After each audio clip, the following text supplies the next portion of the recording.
Welcome to the Hello Seattle podcast, a local perspective on living in and moving to Seattle. Yeah, we're excited to introduce you to people, places, and communities that make living in our hometown special.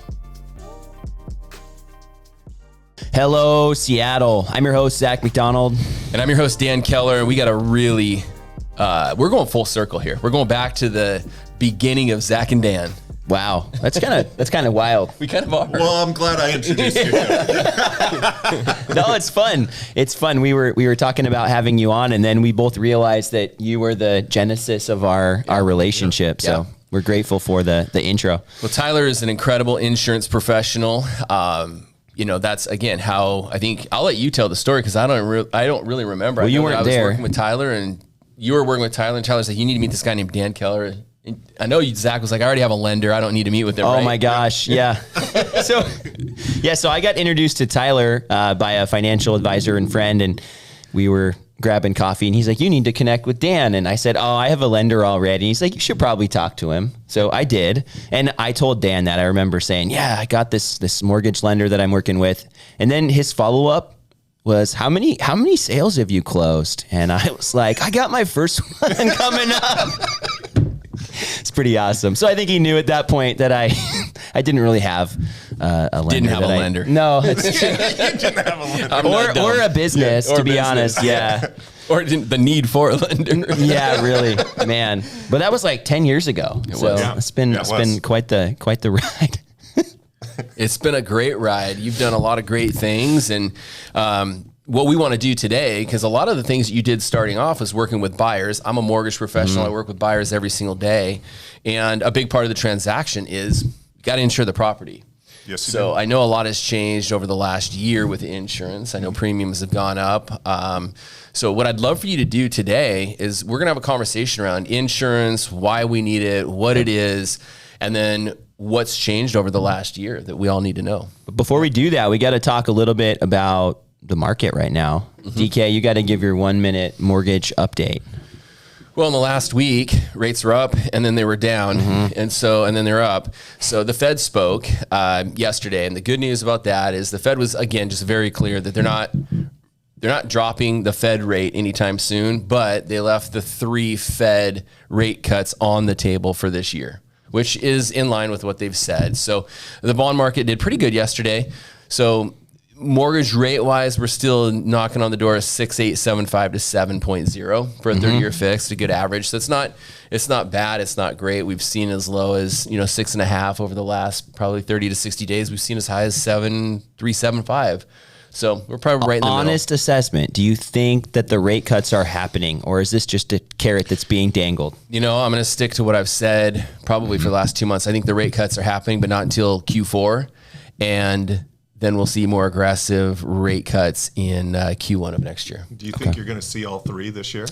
I don't know. I mean, inflation and the economy, we got to look at jobs. We got to look at inflation.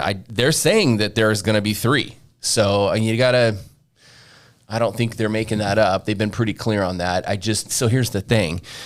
Before, when they said 3, it could be a quarter of a point. It could be a half a point each time. It could be a point, I think if they do 3, they'll probably be very minimal. Okay. And then I think Q1 is when we're going to start seeing, CRUD's already starting to hit the fan. Credit card debt in America, over $1 trillion.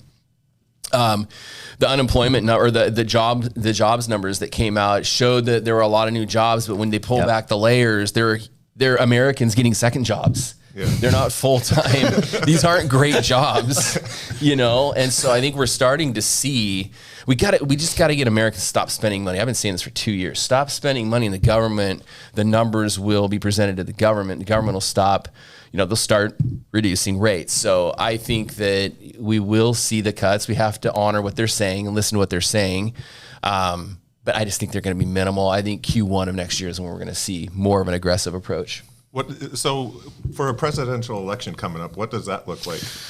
Historically? That's good. Great question. We've talked about that briefly. So you just have to go back and look at that. And what I did is I Googled rates and housing markets during presidential elections, and there's nothing from the last like 10 presidential elections, there was nothing outside of the norm where rates dropped or went up. Now we all go back to when Trump got elected, right? There was a disruption in the market. That's kind of an anomaly because Hillary had it in the bag, right? And everyone thinks, and I think they even said they had it in the bag, and all of a sudden it was more of a like, oh shoot moment. Yeah. With Wall Street and with everyone. Panicking now. Yeah, we're panicking. Yeah. But so mortgage rates went up right away because I can tell you exactly where I was at. We were at a core conference. I was freaking out because the bond market was like, I had 2 or 3 loans not locked, and there was a 200 plus basis point movement in the market. And I'm like, there goes those rates.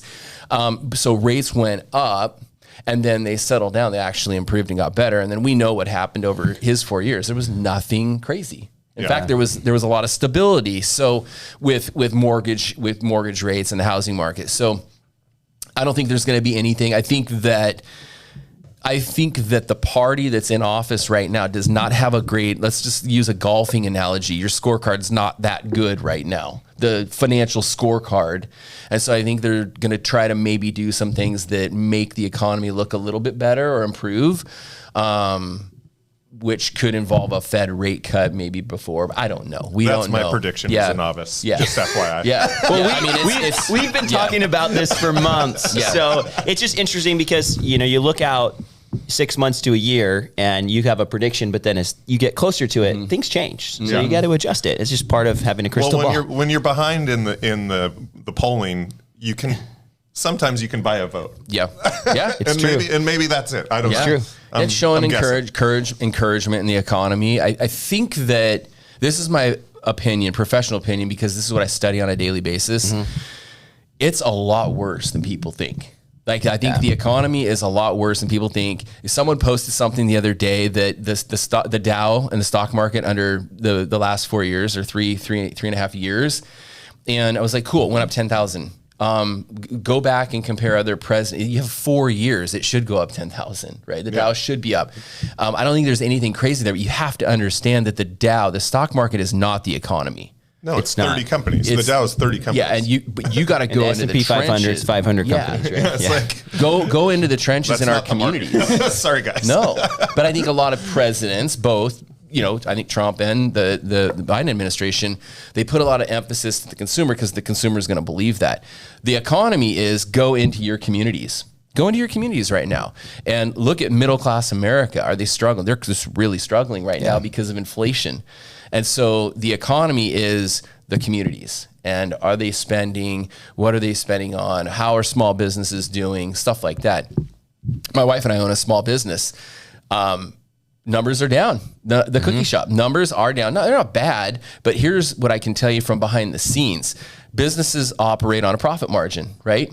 When you're kind of backed into a corner, meaning you sell a cookie and your cookie's priced at $5, you could maybe price that cookie up to $6.50, but you start going over that, nobody's going to buy a $6.50 sugar cookie, right?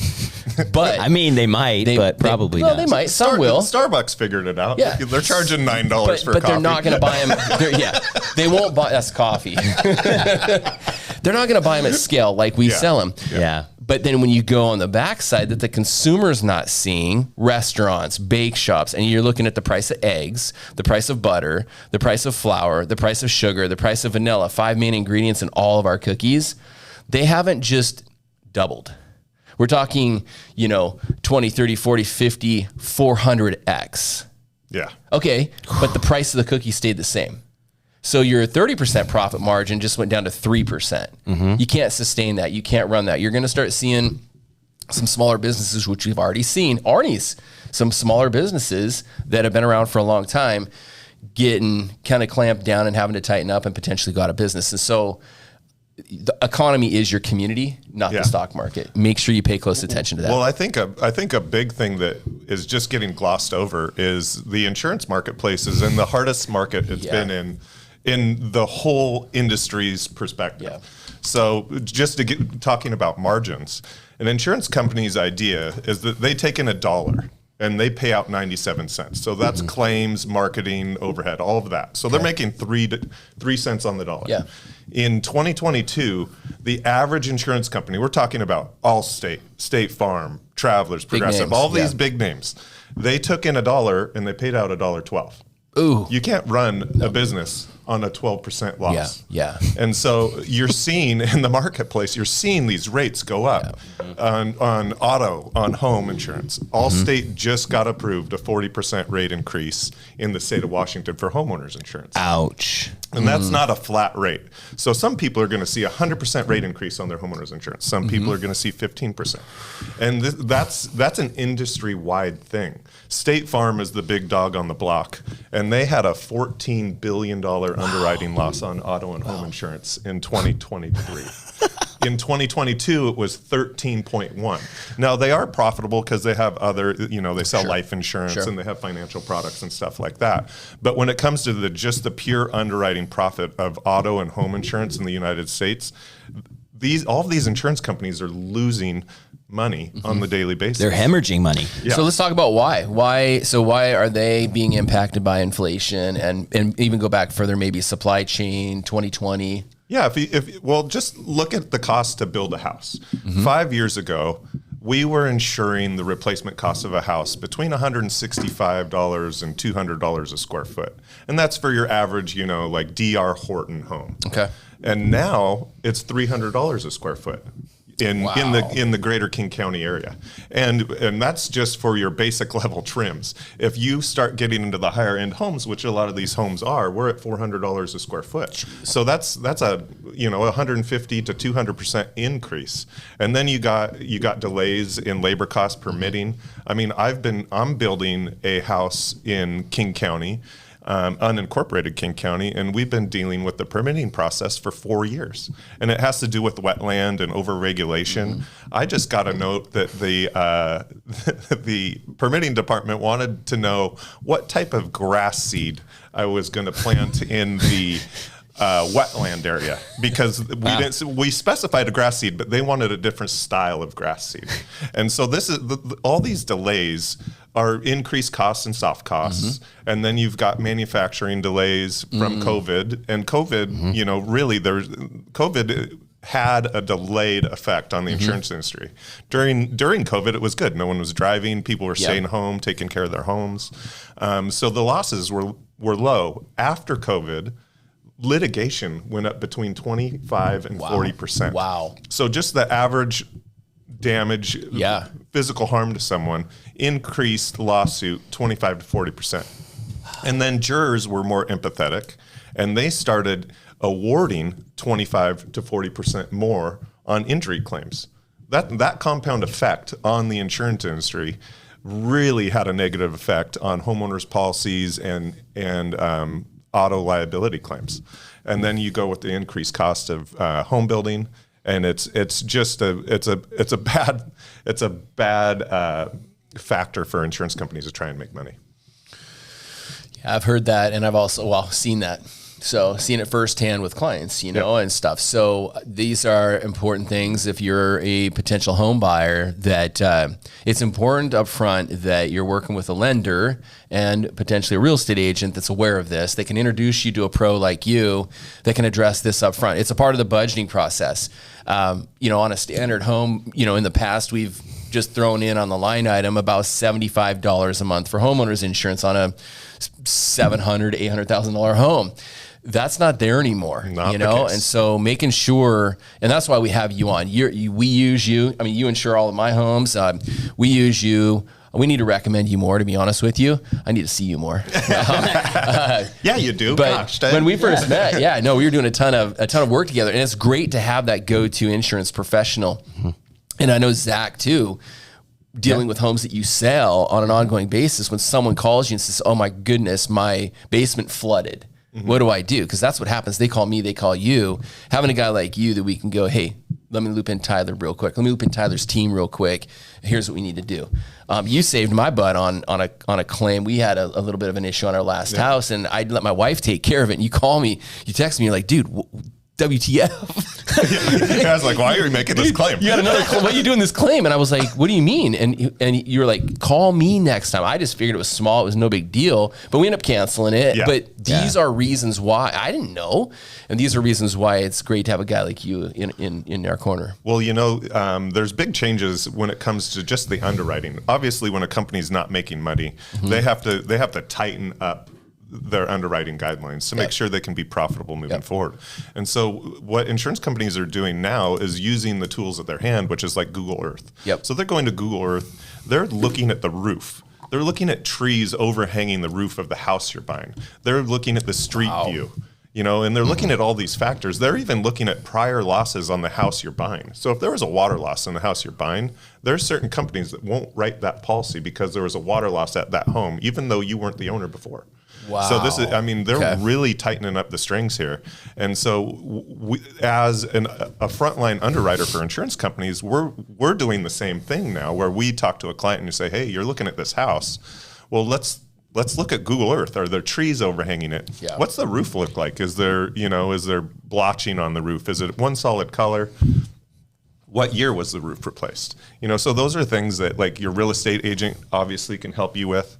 And as a seller, those are things that you want to fix before you list the property to make sure that there's not an insurance hiccup when someone goes to buy it. And so these are things that people need to start thinking about now that they didn't have to think about 9 months ago. Yeah. How can someone up front, Tyler, know if there are past claims or issues with the house? Is that something where they can reach out to you, or is there some type of a public database they can access? Yeah, we can help them with that. It's called a clue report. So a clue report is essentially like the history of losses for an individual and for a property location. So we'll see, when we pull a clue report, we'll see like all the losses that particular person had at any location they owned, and then also losses at the property they're purchasing. Wow. And so we can put that together and we can say, hey, if there's multiple water losses at a house you're buying, probably don't buy it. We got plumbing issues. Or at least, that's a negotiation tactic too, right? You can go into a house and be like, hey, why has there been 2 water losses here? Let's, can we get some concessions? Maybe get the price down, as long as the market isn't at that point. It depends on the market, right? Where you're not putting contingencies on purchases. So that's a factor. But you want to be aware of those things. Mm-hmm. And one thing you were mentioning, the insurance companies are tightening up, right? So I'm thinking, what are insurance companies focused on the most? What are the things that are the scariest for an insurance company when it comes to claims? Well, most companies are really hammering down on non-weather related claims. So if it's a liability claim or a water claim or a fire, they're going to be really concerned about that. Weather, that's an act of God. We can't control that, right? Yep. A tree falls on your house. No one can predict that. No one can help that. So if a tree falls on your house due to a windstorm, you can't claim that? You can claim it, but the insurance company's not worried about that because you can't control it. Got it. So You can claim it. Like a windstorm blows shingles off your roof, or a hail, in the Midwest. Yeah. We're licensed. We work with real estate investors across the U.S. and we're licensed in 40 plus states, and so other states are in a complete disarray. California, Florida. California, there's not one standard company writing homeowner insurance right now. We have to go to E&S markets, which is double the cost. Wow. State Farm's not taking new business. Travelers, no one's taking. Is it because of the fires or what? It's because of the fires, and then it's the insurance commissioners in those states during COVID artificially kept down rates to help with the cost of things, right? And so we're seeing that in Washington too, where an insurance company will file for a rate change, and it takes a year to get it through. In other states, it's a lot easier. Like Oregon's a rate and file state, so they just file the rate and it goes through. Okay.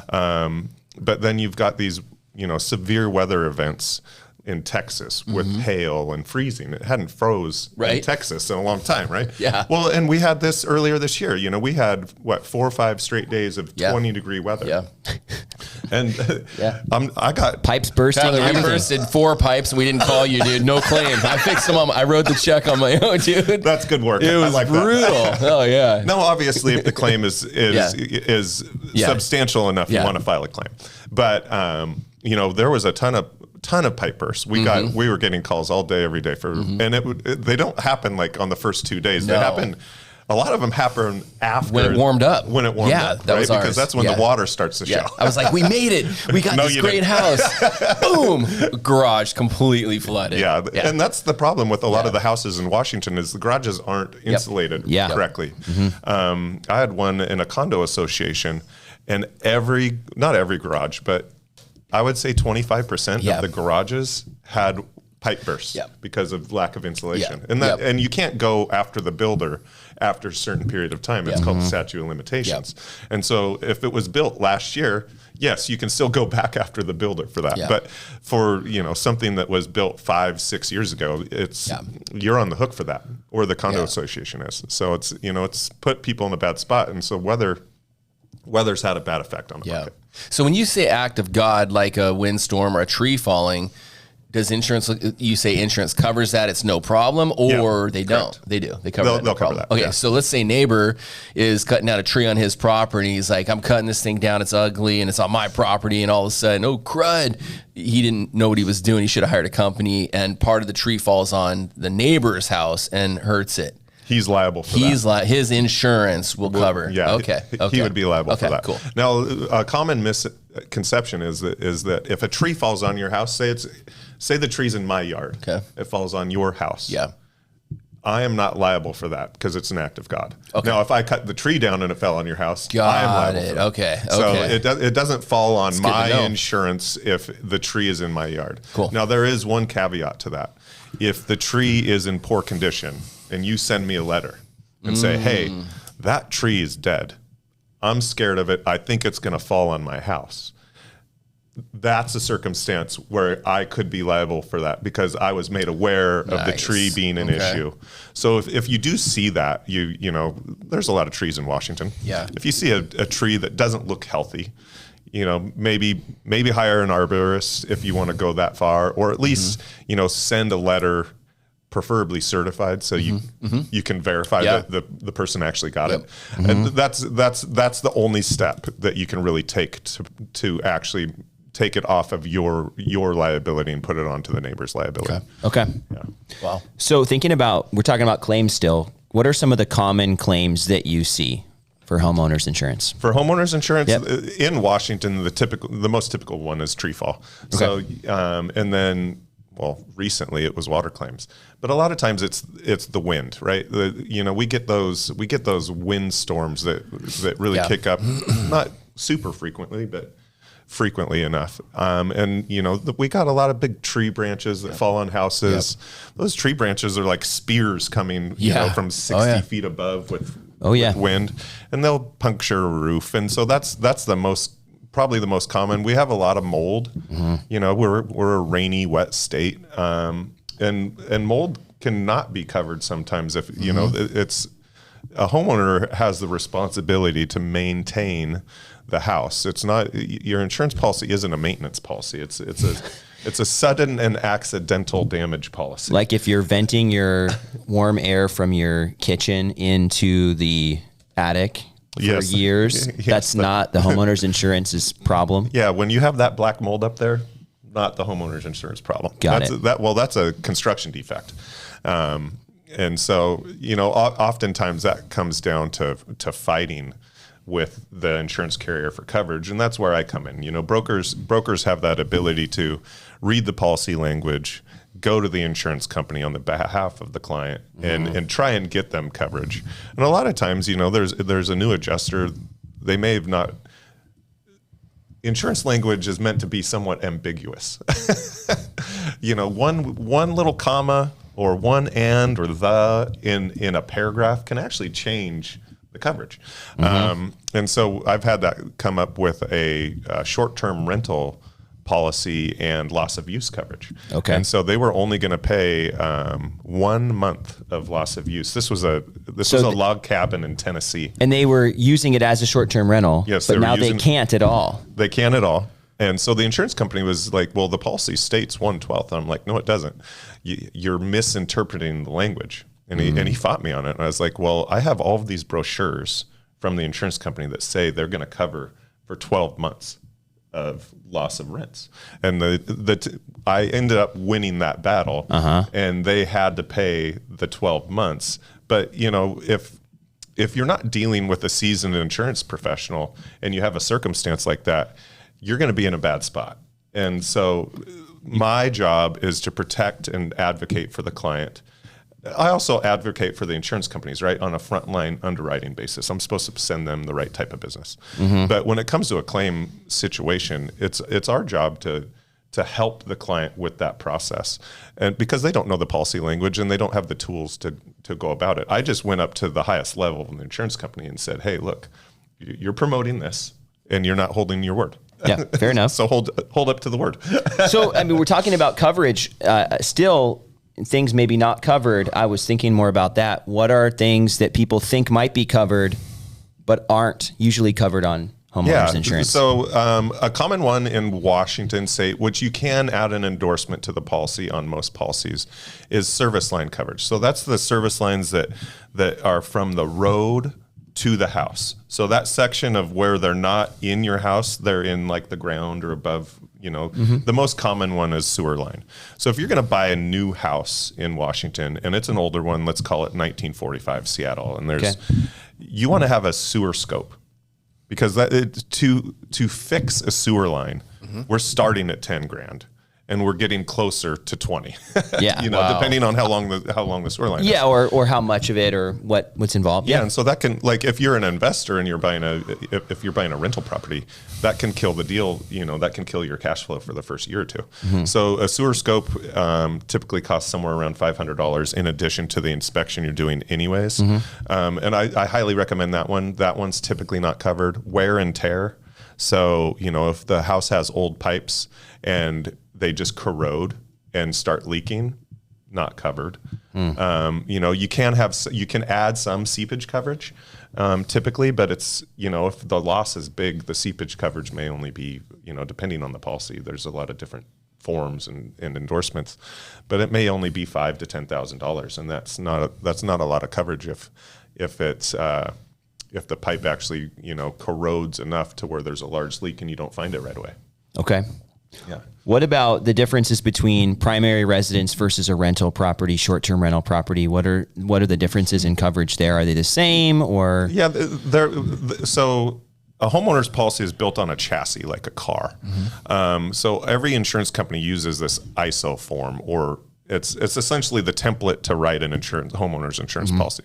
And then endorsements and exclusions change that policy.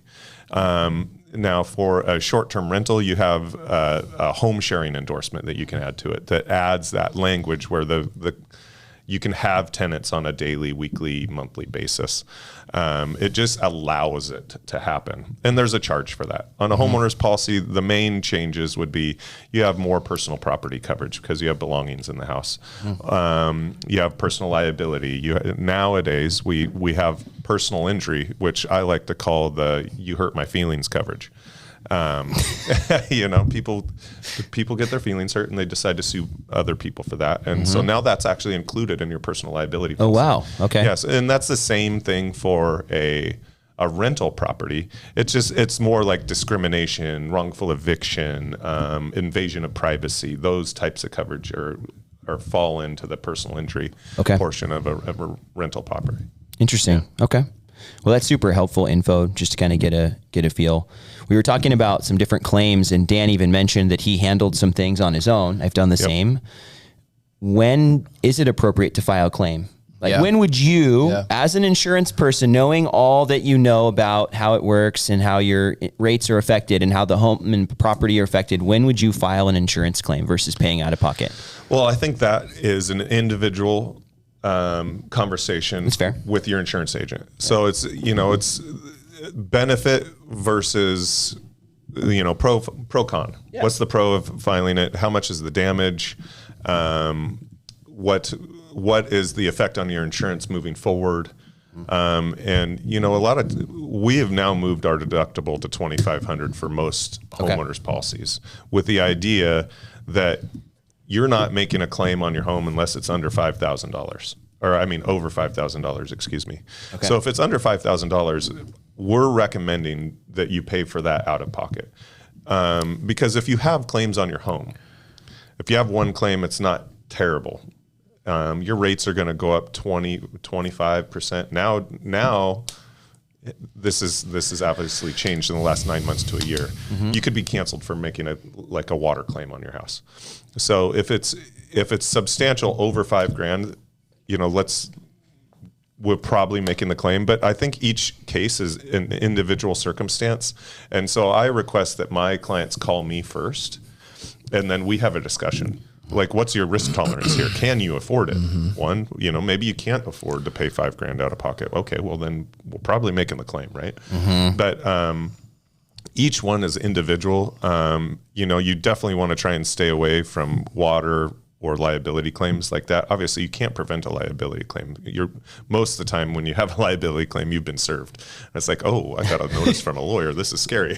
Yeah, it's real. So you can't really avoid that one. But I think each one is an individual circumstance call. I ask all my clients to call me. Specifically for like auto insurance. If you have a child, a 17-year-old that's in a parking lot and just backs up into another car, that's going to happen. I've done that. That's going to happen. I've done that when I was a 17-year-old. Let's not file that claim. That's a pay out of pocket claim, because an accident for a 17-year-old is going to increase your rates by a few $1,000s a year for at least 3 and potentially 5. Some companies look back 3. A lot of companies look back 5.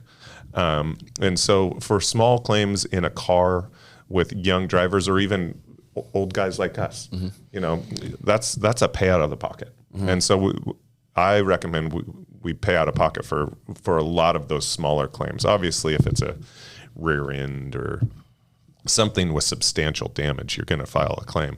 But for the small stuff, you want to stay off the radar of the insurance company right now.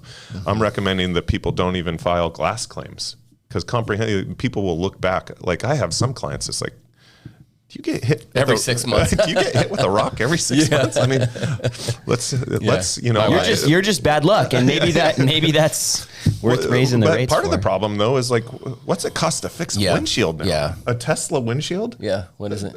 I don't know, but it's somewhere around. It's above $1,000. Wow. Now, if you have any sort of tech in the windshield, then you're getting much, much higher. I recently replaced a windshield. We have a Tahoe, 2021 Tahoe, and it does have some tech, but it's not a Tesla windshield, but it was like $365. It wasn't really that bad. Yeah, that's not that bad. On insurance, or you just did it out of pocket? I did it out of pocket. Yeah, that's not bad. I might have been recommended by my insurance agent. Maybe. But it wasn't really that bad. But you also got to find the right place. So we shopped around a little bit, and we found a good spot over in Greenwood to take care of it. Yeah. But it wasn't as bad as I was expecting, and I think my deductible was higher. So the higher deductible forces you to make those things, pay those things out of pocket. But it also saves you money on a monthly basis. So for sure. So you should sort of build a bank of, hey, I'm raising my deductible, but I'm saving this amount of money. Don't just use that money to go buy a $9 cup of Starbucks. Maybe put that set aside for when something like this happens. That's what your emergency fund is, right? Dan and I talk about this, and it sounds like you believe this too. It's just that you need to have a rainy day fund. You need to have some money set aside, if you can, for, hey, what happens if something unexpected comes up? That's what that's for. Squirrel that money away that you're saving with the higher deductible. Yep. So when you have that circumstance, you can afford it. And if you don't have it, then guess what? You got it grows over time. But then you're going to have bigger monthly obligations if you have to take that claim, and maybe it is a smaller claim. It's going to affect your payments. It's going to be way more expensive to make that claim than it would have been to pay the amount. And that's what you've been advocating for. Yeah. So when someone they're thinking about buying their first home, and they're going to go to you to get insurance, what, in a nutshell, like an overview, what are they getting insurance for? Like, what kind of peace of mind? What are they, what are you, when you talk with, or when your team talks with home buyers buying a home, if they were to say, well, why do I need insurance? What would this be for? How do you guys explain that to a home buyer? And then number two, I explain this for you guys, but I'd love to get your 2 cents on this. Well, I'm going to shop around. I'm going to use the person that, the internet company that we get our car insurance through that has a lizard or something like that, right? And I'm like, no, well, here's the thing. I just like mortgage lending, I recommend local, someone that's local in the marketplace that understands insurance in Washington State. But I also say that there's a very small difference in, monthly payment premiums, if you will, between insurance companies. So it's not necessarily I'm going to save $4 a month and go with this company. It's more of I want to have a relationship with Tyler and Path Insurance because of X, Y, and Z. So I'd like for you to address the two of those. Is a standard homeowner's insurance policy across the board fairly equal on price? Okay. And then number two, someone that doesn't know anything about insurance, but they see hazard insurance on their closing cost disclosure. What am I paying this? What am I paying for here? Yeah, so let's go to what am I paying for? So a homeowner's policy is designed. A lot of people don't think of this when they're buying a homeowner's policy. They just think, oh, I'm protecting my house. Well, there's circumstances in life where you can be sued. I'll give you a perfect claims example of why you have liability insurance on your homeowner's policy. I had a client at a Mariners game. I'm hoping the Mariners actually do well this year. Yeah, me too. I figure this is good luck. I do have a bet down that they're making the playoffs, so I am full in. All right. Okay. Broken record. Obviously, obviously management is too. As long as we can just win a couple more games than we lose, we might make the playoffs. It's kind of the philosophy. Yeah, that's right. Hey, 54%, right? Yeah.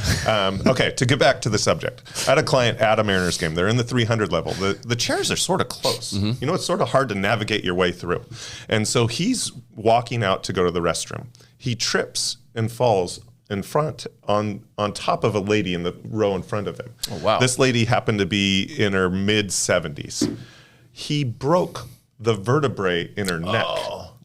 Oh. His homeowner's insurance policy paid $480,000.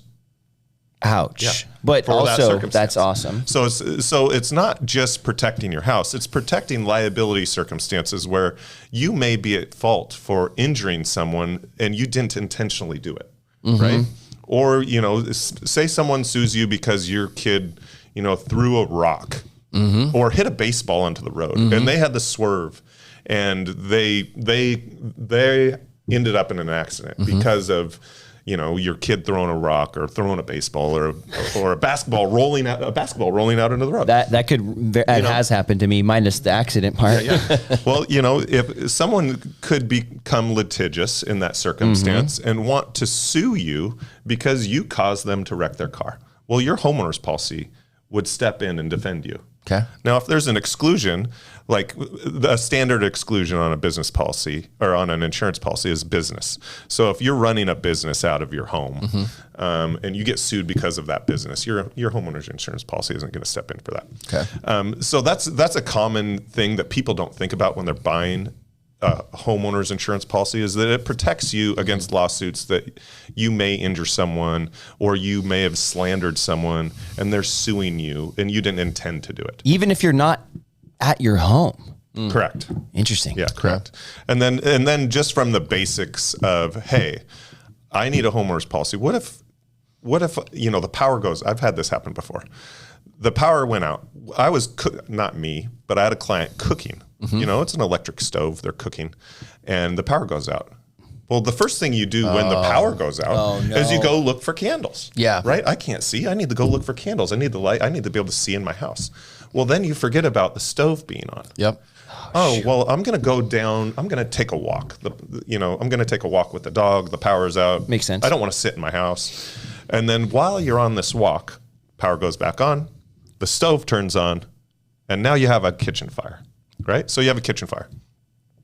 The homeowner's policy is designed to pay for that circumstance. So you have a $50,000 kitchen fire loss of no fault of your own. Just, I just forgot to turn off the electric stove. It's designed to prevent financial loss in that circumstance. Cool. And so, it's ideally to protect you against large, sudden and accidental losses. Perfect. Protect your, it's insurance. It's designed to protect you. So I think that covers sort of what Tyler, you're buying. that's a great explanation. Both in the house and outside of the house, using the Mariners game example. Where does umbrella insurance come into the picture? When would somebody consider having umbrella insurance in addition to their homeowner's insurance? And we talked about auto insurance as well. Yeah, so umbrella insurance is also sort of misunderstood. Nowadays, it's just an extension of the liability. So when we write a homeowner's policy, you have $500,000 of liability. When you add an umbrella, say you add a $1 million umbrella, you're just increasing your liability coverage to $1.5 million. So in that circumstance of the guy falling on the lady at the Mariners game, he would have had $1.5 million of coverage as opposed to $500,000. Is that standard $500,000 for liability?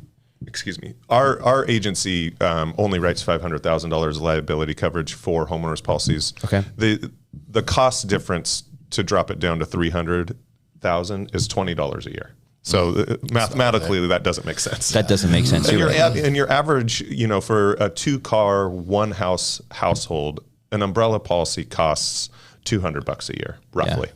That's 180, 200, somewhere in there. relatively inexpensive. Yeah. And you can get more coverage if you want. You can get, we can write you a $25 million umbrella. We have very large clients that end up having that much. It sounds like you coverage. get insurance coverage and the liability coverage to cover your assets, right? So in the state of Washington, your wages can be garnished until you're 65 at 25%. So, if you're a high income earner, you probably need to have an umbrella. The calculation I like to use, it's a simple calculation, is just 5 times annual household income plus your net worth. That comes up with a number typically that you should have that amount at least of liability coverage. Okay. Oftentimes where we live, that ends up requiring an umbrella. A lot of people don't have umbrella insurance because they don't think they can be liable for things. But you can. The second you're driving your car, you look down at a text message and someone steps out in front of you. Boom. That's a circumstance where, if you end up incapacitating someone and they can no longer make a living, you're going to end up wanting an umbrella, Who wants their wages garnished? No one wants that. No. And so if you're severely negligent, obviously you're going to be at more risk. If you do something as looking at your cell phone when you're driving, that's not. Nobody ever does that. No one ever does that one. It wasn't intentional, right? So it's but as we mentioned, with litigation going up and payouts going up, you're going to want to protect yourself in those circumstances. And it could just be like kids riding on a golf cart. Say you have a golf cart and they're zooming around the neighborhood. We live in Sahalee Country Club, and we see kids on golf carts zooming around all the time. Well, what happens if one of those kids falls off the back of the golf cart and hits their head? Yeah. Those are the type of things that happen frequently that result in a large payout. Those type of things that's just kids being innocent, adults being innocent, like, hey, You're just having fun. Let's just go hop out on What's the the golf worst cart that and could cruise happen? to the neighbors, or it's Halloween. Halloween, we're taking the kids out on the golf cart and we're driving them door to door or whatever. Those type of circumstances happen. You don't expect them to happen, but that's why you have insurance. Yeah, man. Hey, before we wrap up, I know we're getting close. I got a really good question and I think I know the answer to it. But let's say we have a client that's buying a home and it's an older home. Is there any way, maybe through the contingency periods, where they can reach out to an insurance agent, and the insurance agent can see all the claims that house has had in the past? Is that legal? We can do that. I recommend doing it before you make the offer. Like, if Zach has a client that's like, hey, I want to buy that house, shoot us the address and we can work up the numbers. And then we can pull the report. So you know what your cost is, right? So we're not just putting $75 on the line. We're putting the true cost down, and then you know what claims have happened at that property before. Wow. So it sounds like the client can get get value up front, right? Hey, this is the history of the property. This is it's not history of this person, but also here's what it's going to cost to have homeowners insurance at this house. Yeah, that's what you get by using a broker. Yeah, you're not getting that by using the 800 number. When you call an 800 number, you're talking to someone that probably doesn't have a lot of experience. I've been doing this for 20 years. And my whole staff, my staff, they're all my age. I'm 45. They're all around 45. They've been doing it longer than I have. Yeah. So we have a ton of experience. We've seen all these claims, and when you're seeking advice, you might as well get it from someone that has experience and knows the local environment. Yeah. Yeah, I had a feeling that you could do that. I think that's important. I think that's another reason why, and I kind of almost wanted to close with this, is another reason why we endorse you, why you're here, is that you got to go somewhere for insurance. You want to use someone local. And if you could get that value add up front, that could maybe save you some peace of mind. Or, hey, I'm going to pause on this house, and we're going to, this one seems to be a money pit. Well, and a benefit, like as opposed to calling an 800 number, brokers like myself, we have multiple options. So say you're trying to do a value add, like there's a lot of value add. Or in Seattle, you've got this DADU ADU environment where you can buy a property and then build an ADU afterwards. And that's a great way to make a lot of equity in a property. We can help with that whole process. Whereas if you're calling Geico or a Progressive Direct or an 800 number of some sort, Costco, they're not going to be able to help you through that process. They're not going to get you the right coverage. Well, they won't even be able to help you when you add a DADU. But if you have a unique circumstance, say you're buying a secondary home and it's a log home, it's in Cle Elum. They're not going to be able to help you. And so, and in this crazy environment where rates are increasing, building a relationship with an agency doesn't mean that you have to leave me if the rates go up. We can shop you and find maybe a better deal with one of the other companies we represent. And you've done that with me. Yes. We've moved around depending on, hey, which cars do we have, or we bought a different house, one with a swimming pool. You just figure out what the best is. Well, circumstances change. Like I don't like to move my insurance. I pay the renewals. But the one time I did move my insurance was when I added my 16-year-old son. It raised my rates by $5,000. Yeah. Ouch. That was an ouch moment. So I was like, okay, I better shop myself. So when you have life changes, you can talk to someone about it, and then we can help you find what's the best fit at that current time, because it changes. This is an ever evolving marketplace, especially with technology and with all of the things that are happening so quickly with all of that.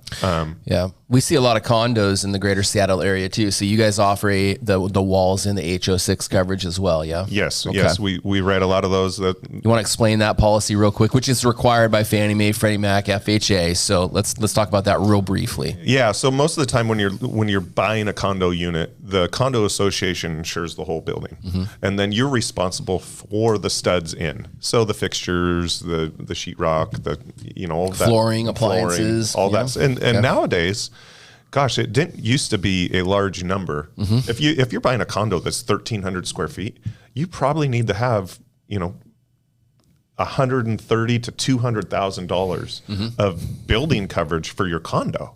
And no one, you don't typically think of that, nor do mortgage companies require you to have that much coverage. But if you have a circumstance where there's a loss, and a lot of times it's not your fault.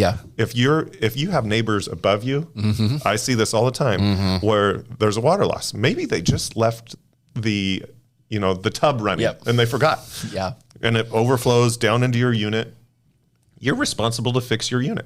You can subrogate against that unit owner above you, but your insurance company is going to have to step in at the beginning of the process. And so it protects those units. And then there's this other thing called loss assessment, where the condo association can assess assess each unit because of a loss, like to, maybe the deductible's massive and they need to do a roof or something like that. The condo association will come in and assess you a dollar figure amount.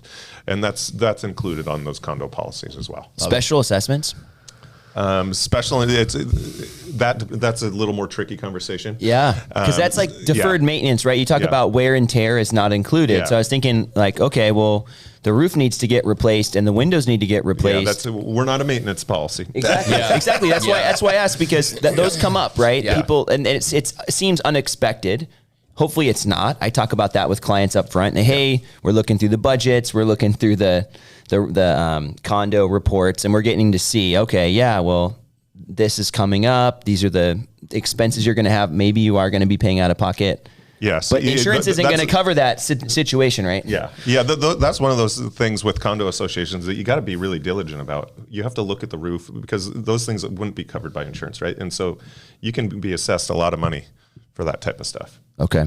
So I have a couple more questions, and I know Dan said we were going to wrap up, but I was just curious about DADUs. So the DADUs, we talked about this on our podcast recently. Our last episode was about DADUs in Seattle, how to build them, all of the things to know about them. And I'm curious, what does insurance look like for that? You briefly touched on it. Yeah, so it's a separate policy. We'd have to write a course of construction policy, right? Because we need to protect the building as it's being built, right? It generates, the cost of the building only gets greater the closer it gets to finish. So we'd write a course of construction policy on that.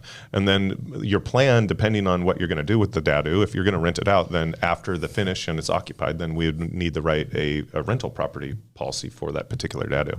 Okay. And so, it's happening a lot in the Seattle area specifically, but in King County in general. And then Tacoma just actually, they're creating a whole different environment where you can buy a bigger lot down in Tacoma and end up building 6 townhomes on that lot, and you can permit it individual. You can actually at the end break each of those out into individual parcels, so it's not a condo association. Yeah, which from an investment perspective, that's crazy. Seattle's been doing that too, where you can create a condo association, but you don't need to create the condo association. Yeah, in Tacoma, this is very new, so this is like hot off the press. Okay, yeah, thank you. And so in Tacoma, you don't have to run it through a condo association, which avoids a lot of the lawyer paperwork and then the master policy and all that stuff. It's an individual unit on an individual parcel. And so you can buy one lot, and depending on the size, you can turn it into multiple individual properties afterwards. Wow. And so we're all going to go in on a parcel in Tacoma and start building some houses. Hit me up, I'm ready. Well, I've got one in Everett that I'm doing right now, and I'm putting 2 DADUs on it. Okay. So I got one little tiny home, and then you're doing this deal. Yeah, we talked about it a couple weeks ago. Same deal we talked about. No, this is a different one. This is a better one. The one I was talking about before was just one. This one, we got 2. And Everett's, you got Tacoma, you got Everett and Seattle right now, where they're streamlining these things. Yeah. And it's more to come. It's more, they're trying to create more housing, right? We're short on housing. Affordable housing, not just more, right? Bellevue's been creating more housing, but it's like $3 million house, right? No one can afford that. Well, some people not the first-time home buyer. The last question I had was about the cost of homeowners insurance. And I know this varies from house to house, person to person, but ballpark number, people are curious. Median sales price in King County is around $1 million. Average in the area, let's just say $1 million house, single family house. What could people expect for a homeowners insurance quote? Just range. Well, let me give you the variables first so you understand what we're working with here. Yeah. In Washington State, well, in a majority of the states, they base your insurance rate off of your credit score. Now, when we run it, it's a soft hit, so you would never see it. If Dan ran your credit report after we did a homeowner's insurance quote, he wouldn't know that we did a homeowner's insurance quote. Secondly, it's based off the age of the house and the square footage, because we have to replace that house. So the bigger the house, the greater the cost of insurance. The newer the house, the cheaper the insurance. On $1 million house in the east side here, we're talking $1,500 to $2,000, somewhere in there for the year. For the year. Okay.